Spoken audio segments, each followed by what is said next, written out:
Perkenalkan, nama saya Clement Ngantung dengan NIM 21212025. Pembuatan video ini untuk memenuhi tugas mata kuliah air conditioning dan penjelasan tentang materi refrigeran. Berikut ini kelompok refrigeran. 1. Refrigeran halokarbon. Refrigeran halokarbon adalah senyawa organik yang mengandung karbon, hidrogen, dan unsur halogen seperti fluor, klorin, atau brom. Senyawa ini digunakan sebagai media pendingin dalam sistem refrigerasi dan AC, air conditioner, karena sifat-sifatnya yang efisien dan stabil. A. Jenis-jenis refrigeran halokarbon. Yang pertama itu ada CFC atau chlorofluorocarbons, misalnya R12, mengandung klorin, fluorin, dan karbon. CFC sangat efektif sebagai refrigeran, namun merusak lapisan ozon. Yang kedua, HCFC, hydrochlorofluorocarbons, misalnya R22. Meskipun lebih ramah ozon dibandingkan CFC, HCFC masih memiliki potensi kerusakan terhadap lapisan ozon. Yang ketiga, ada HFC, hydrofluorocarbons, misalnya R134A. HFC tidak merusak lapisan ozon, tetapi memiliki potensi pemanasan global yang tinggi. Yang keempat, HFO, hydrofluoroolefin. Contoh, R1234YF. Digunakan sebagai alternatif yang lebih ramah lingkungan, misalnya dalam AC mobil terbaru. B. Sifat dan karakteristik. Yang pertama, efisiensi pendinginan. Halokarbon biasanya memiliki kapasitas pendinginan yang tinggi dan titik didih yang sesuai untuk aplikasi pendinginan.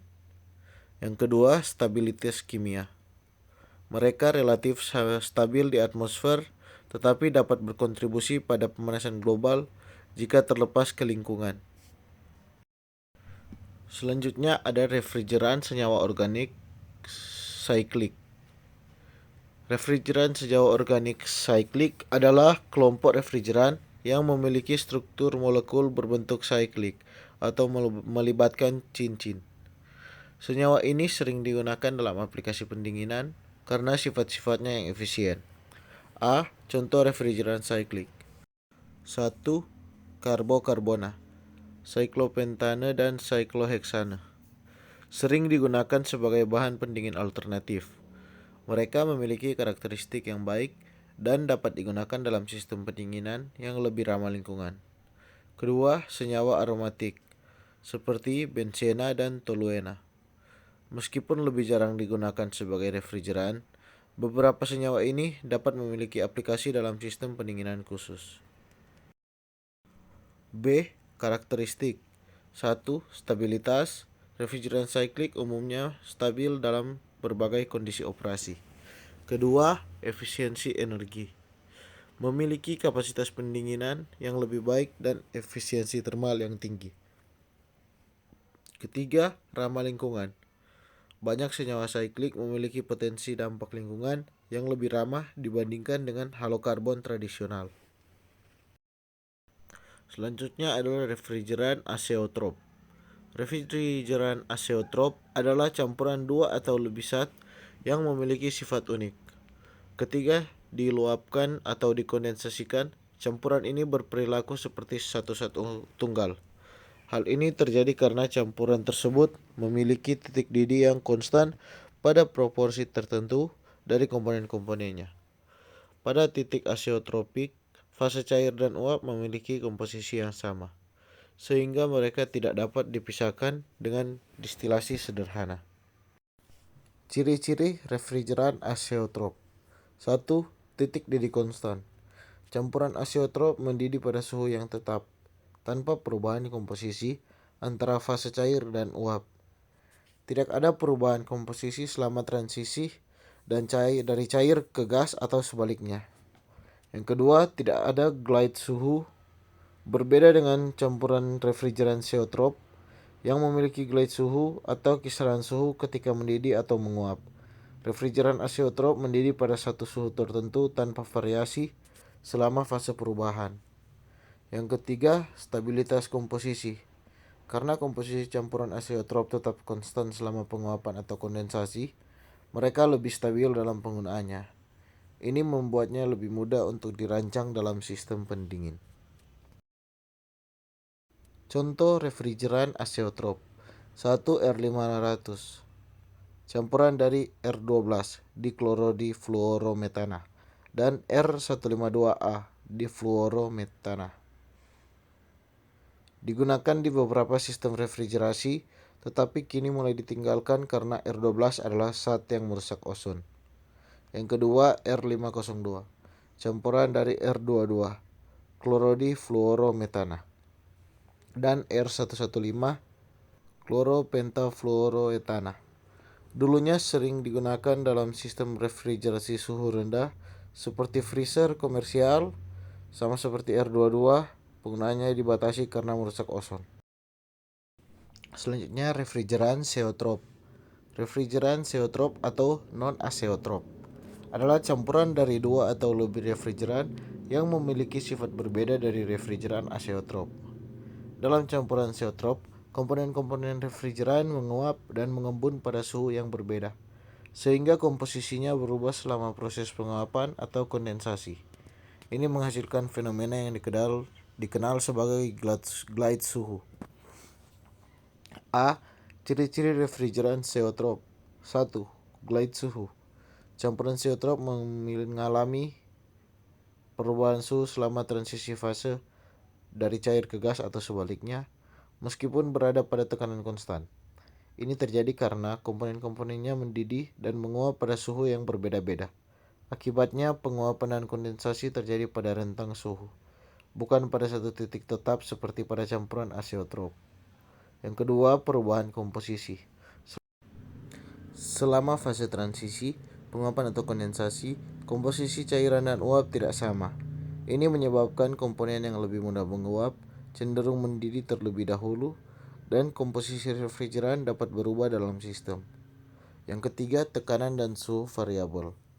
Karena suhu glide, tekanan operasi sistem pendingin mungkin perlu dirancang agar mampu menangani perubahan suhu ini. B. Contoh refrigeran zeotrop. 1. R407C. Campuran dari R32 difluorometana, R125 pentafluoroetana, dan R134A 1,1,1,2 tetrafluoroetana. Digunakan sebagai pengganti refrigeran R22 dalam aplikasi AC, rumah tangga, dan komersial. R407C memiliki glide suhu yang relatif besar. 2. R404A. Campuran dari R125, R143A trifluoroetana, dan R134A. Banyak digunakan dalam sistem pendingin komersial dan industri, terutama untuk aplikasi suhu rendah seperti freezer, memiliki glide suhu yang lebih kecil dibandingkan R407C. Yang ketiga, R410A. Campuran dari R32 dan R125. Ini digunakan sebagai pengganti R22 di sistem AC. Dan meskipun memiliki sedikit glide suhu, ia dianggap cukup kecil sehingga kadang-kadang dianggap hampir seperti refrigeran azeotrop. Selanjutnya ada refrigeran organik. Refrigeran organik adalah zat pendingin yang berasal dari senyawa organik, biasanya berupa senyawa hidrokarbon atau senyawa organik lainnya yang mengandung karbon dan hidrogen. Refrigeran ini sering digunakan dalam berbagai aplikasi pendinginan karena sifat termodinamikanya yang baik dan ketersediaannya yang melimpah. Berikut ini adalah beberapa jenis utama refrigeran organik. Yang pertama itu adalah hidrokarbon atau HC. Hidrokarbon adalah senyawa organik yang terdiri dari atom karbon dan hidrogen. Mereka termasuk dalam kelompok refrigeran alami yang ramah lingkungan, tidak merusak ozon, dan memiliki potensi pemanasan global atau GWP yang rendah. Namun mereka juga mudah terbakar sehingga penggunaannya memerlukan tindakan keselamatan ekstra. Contoh refrigeran hidrokarbon meliputi propana atau R290, Digunakan di lemari es, AC kecil, dan beberapa sistem pendingin komersial. Propana memiliki performa termodinamika yang sangat baik dan ramah lingkungan. Ada juga isobutana R600A. Sering digunakan di lemari es, rumah tangga, dan freezer. Memiliki potensi pemanasan global yang sangat rendah dan tidak merusak lapisan ozon. Ada juga butana R600. Digunakan dalam beberapa aplikasi pendinginan komersial dan industri kecil. Kedua, alkohol. Alkohol juga termasuk refrigeran organik yang dapat digunakan dalam beberapa aplikasi pendingin khusus. Meski kurang umum dibandingkan hidrokarbon, alkohol memiliki sifat termodinamik tertentu yang berguna.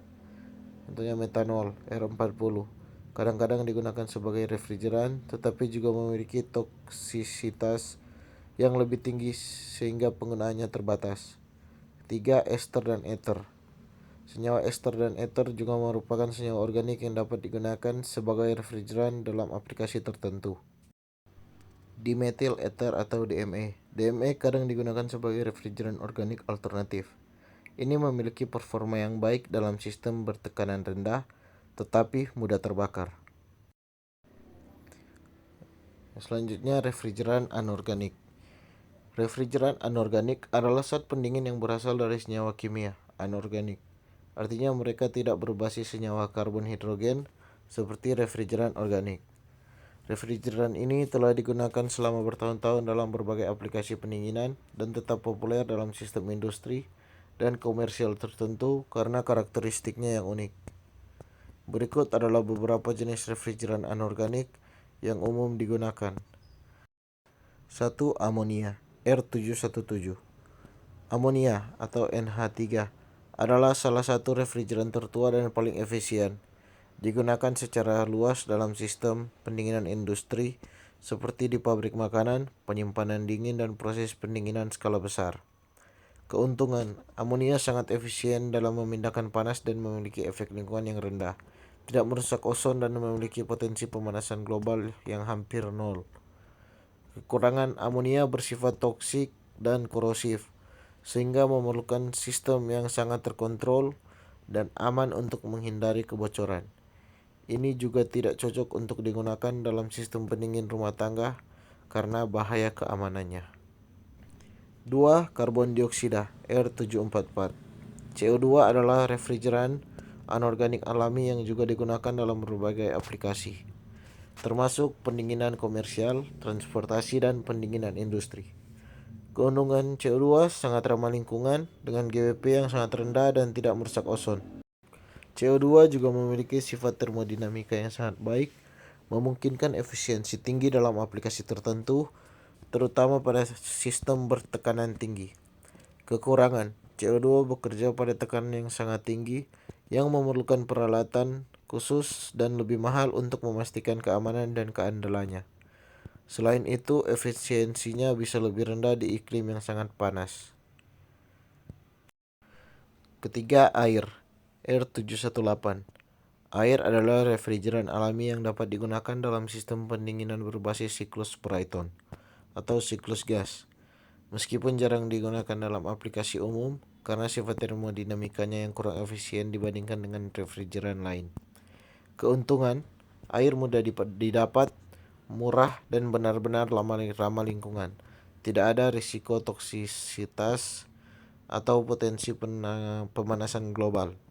Kekurangan, air bukan refrigeran yang sangat efisien dalam kebanyakan sistem pendingin tradisional dan biasanya digunakan hanya dalam aplikasi khusus seperti pendingin udara skala besar atau sistem eksperimental. Yang keempat, sulfur dioksida atau SO2. Sulfur dioksida adalah refrigeran anorganik yang dulu banyak digunakan dalam sistem pendinginan awal abad ke-20, sebelum digantikan oleh refrigeran yang lebih modern. SO2 bersifat korosif dan beracun, sehingga penggunaannya kini sangat terbatas. Keuntungan, efisiensi dalam aplikasi bertekanan rendah dan mudah menguap pada suhu rendah. Kekurangan, karena toksisitas dan korosivitasnya, SO2 sudah hampir sepenuhnya ditinggalkan. Kelima, air raksa Hg. Air raksa pernah digunakan sebagai refrigeran dalam sistem bertekanan tinggi yang sangat spesifik, tetapi penggunaan air raksa sekarang sangat dibatasi karena toksisitasnya yang tinggi dan dampak lingkungannya. Selanjutnya, refrigeran senyawa organik tak jenuh. Refrigeran senyawa organik tak jenuh adalah jenis refrigeran yang berasal dari senyawa organik yang mengandung ikatan rangkap antara atom karbon, biasanya ikatan rangkap 2 atau 3. Senyawa ini sering disebut sebagai hydrofluoroolefin (HFO) dan dianggap sebagai generasi baru dari refrigeran karena dampak lingkungan yang lebih rendah dibandingkan dengan refrigeran sebelumnya seperti CFCs dan HFCs. Hydrofluoroolefin atau HFO adalah keluarga refrigeran yang terdiri dari senyawa organik tak jenuh dengan satu atau lebih ikatan rangkap antara atom karbon. Mereka dirancang untuk menggantikan refrigeran HFC yang memiliki potensi pemanasan global atau global warming potential (GWP) yang lebih tinggi. Ciri-ciri utama refrigeran HFO: 1. Potensi pemanasan global rendah (GWP). HFO memiliki GWP yang jauh lebih rendah dibandingkan dengan HFC dan CFC. Ini membuatnya lebih ramah lingkungan dan menjadi pilihan untuk memenuhi regulasi global yang semakin ketat terkait perubahan iklim seperti Protokol Montreal dan Perjanjian Paris. 2. Tidak merusak lapisan ozon. HFO tidak mengandung klorin, sehingga mereka tidak berkontribusi terhadap penipisan lapisan ozon, berbeda dengan CFC dan HCFC. 3. Tingkat keterbakaran. Beberapa HFO memiliki karakteristik sedikit mudah terbakar atau A2L menurut klasifikasi keselamatan ASHRAE. Meskipun lebih aman dibandingkan hidrokarbon A3, penggunaan HFO membutuhkan tindakan keamanan tertentu, tetapi lebih aman dibandingkan refrigeran yang sangat mudah terbakar. 4. Stabilitas termal dan kimia. HFO menawarkan stabilitas termal yang baik dalam sistem pendinginan, yang menjadikannya pilihan yang dapat diandalkan untuk berbagai aplikasi. Contoh refrigeran HFO. 1. R134YF. Penggunaannya banyak digunakan sebagai pengganti R134A dalam sistem pendinginan kendaraan bermotor atau AC mobil. R134YF memiliki GWP yang sangat rendah, kurang dari 1, menjadikannya pilihan utama untuk industri otomotif yang ingin memenuhi standar lingkungan global. Keuntungan: ramah lingkungan dengan GWP yang sangat rendah, tidak merusak ozon. Untuk kekurangan: sedikit mudah terbakar, membutuhkan pengamanan ekstra dalam aplikasi tertentu. Kedua, R1234ZE. Penggunaan digunakan dalam berbagai aplikasi pendinginan komersial dan industri seperti mesin pendingin air, sistem HVAC, dan alat-alat pendingin. Keuntungan: GWP yang sangat rendah, kurang dari 1, dan tidak merusak ozon. Memiliki karakteristik fisik yang mirip dengan beberapa refrigeran HFC yang lebih lama seperti R134A, sehingga transisi ke R1234ZE bisa dilakukan lebih mudah. Kekurangan: sedikit mudah terbakar dan dalam beberapa aplikasi mungkin kurang efisien dibandingkan dengan refrigeran yang lebih tradisional. Penggunaan: pengganti refrigeran R123 yang digunakan dalam sistem pendingin sentrifugal. R514A memiliki GWP yang jauh lebih rendah dibandingkan dengan R123 dan telah disetujui untuk digunakan dalam sistem HVAC yang besar. Keuntungannya: GWP rendah, sekitar 2, performa efisien dalam sistem sentrifugal. Kekurangannya: meskipun tidak mudah terbakar, beberapa aplikasi mungkin memerlukan peralatan yang dimodifikasi agar sesuai dengan refrigeran ini. Ya, sekian video ini diucapkan banyak terima kasih.